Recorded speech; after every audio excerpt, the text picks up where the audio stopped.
Job cost ഷീറ്റിൻ്റെ ഒരു problem. നമ്മൾ ഓൾറെഡി നമുക്ക് പഠിച്ചിട്ടുണ്ട് കോസ്റ്റ് ഷീറ്റ്. ഇവിടെ ജോബ് കോസ്റ്റ് ഷീറ്റ് ആണെങ്കിൽ നമ്മൾ ഓരോ ജോബിനും സെപ്പറേറ്റ് ആയിട്ടായിരിക്കും കോസ്റ്റ് ഷീറ്റ് പ്രിപ്പയർ ചെയ്യുന്നത്.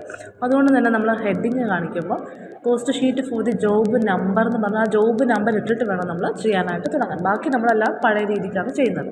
അപ്പോൾ നോക്കി ഈ ഒരു പ്രോബ്ലത്തിലാണെങ്കിൽ നമുക്ക് തന്നേക്കുന്ന details from the following particulars prepare the cost sheet for job number 2 to 5. അതെന്തിനാണ് തന്നേക്കുന്നത്? നമ്മുടെ ഹെഡിങ് കൊടുക്കാനാണ്. Cost sheet for job number 2 to 5 കാണിക്കുക. എന്നിട്ട് നമ്മളോട് തന്നേക്കുന്ന ഡീറ്റെയിൽസാണ്. മെറ്റീരിയൽസ് തന്നിട്ടുണ്ട്, പ്രൊഡക്റ്റീവ് വേജസ് തന്നിട്ടുണ്ട്, ഡയറക്റ്റ് എക്സ്പെൻസ് തന്നിട്ടുണ്ട്, പിന്നെ ഫാക്ടറി ഓവർ ഹെഡ്. അത് എത്രയാണ്? പ്രൊഡക്റ്റീവ് വേജസിൻ്റെ 60% ആണ് ഫാക്ടറി ഓവർ ഹെഡ് എന്ന് പറയുന്നത്. പിന്നെ ഓഫീസ് ഓവർ ഹെഡ് അത് എത്രയാണ്? വർക്ക്സ് കോസ്റ്റിൻ്റെ 20% ആണ് ഓഫീസ് ഓവർ ഹെഡ് എന്ന് പറയുന്നത്. പ്രോഫിറ്റ് എത്രയാണ്? 25% ഓൺ കോസ്റ്റ് ഓഫ് പ്രൊഡക്ഷൻ്റെ 25% ആണ് പ്രോഫിറ്റ് എന്ന് പറയുന്നത്. അപ്പോൾ എന്താണ് നമ്മൾ നേരിട്ട് അങ്ങോട്ട് ചെയ്തു പോകും. അപ്പോൾ അത് പിന്നെ എന്താണ് ഹെഡിങ് കൊടുക്കാം? Cost sheet for job number, അതാണ് ഇവിടെ ജോബ് കോസ്റ്റ് കൊണ്ട് ഉദ്ദേശിക്കുന്നത് 225. നമുക്കറിയാം നമ്മൾ കോസ്റ്റ് ഷീറ്റിൻ്റെ കോമ്പോണൻസിലെ ഫസ്റ്റ് കോമ്പോണൻറ്റ് ഏതാണ്? പ്രൈം കോസ്റ്റ് കണ്ടുപിടിക്കണം. പ്രൈം കോസ്റ്റ് എന്ന് വെച്ചാൽ എന്താണ്? മെറ്റീരിയൽസും വേജസും ഡയറക്റ്റ് എക്സ്പെൻസും കൂടെ ആഡ് ചെയ്യുന്നതാണ് പ്രൈം കോസ്റ്റ് എന്ന് പറയുന്നത്.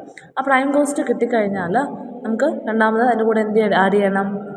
ഫാക്ടറി ഓവർ ഹെഡ് ആഡ് ചെയ്യണം. എങ്കിലേ നമുക്ക് വർക്ക്സ് കോസ്റ്റ് കിട്ടുള്ളൂ. ഫാക്ടറി ഓവർ ഹെഡ് എത്രയാണെന്നാണ് പറയുന്നത്? വേജസിൻ്റെ 60% ആണ്. വേജസ് എത്രയാണ്? 12,100 ആണ് വേജസ്. അതിൻ്റെ 60% വരുമ്പം 7,260 വരും.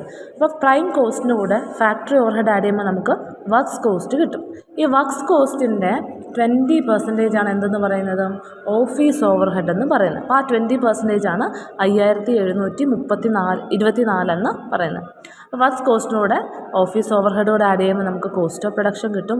കോസ്റ്റ് ഓഫ് പ്രൊഡക്ഷൻ്റെ 25% പ്രോഫിറ്റ് എന്ന് പറയുന്നത്. അപ്പോൾ 25% നമുക്ക് 8,586 കിട്ടും. അത് കോസ്റ്റ് ഓഫ് പ്രൊഡക്ഷൻ്റെ കൂടെ പ്രോഫിറ്റും കൂടെ ആഡ് ചെയ്യുമ്പോൾ നമുക്ക് സെയിൽസ് കിട്ടും.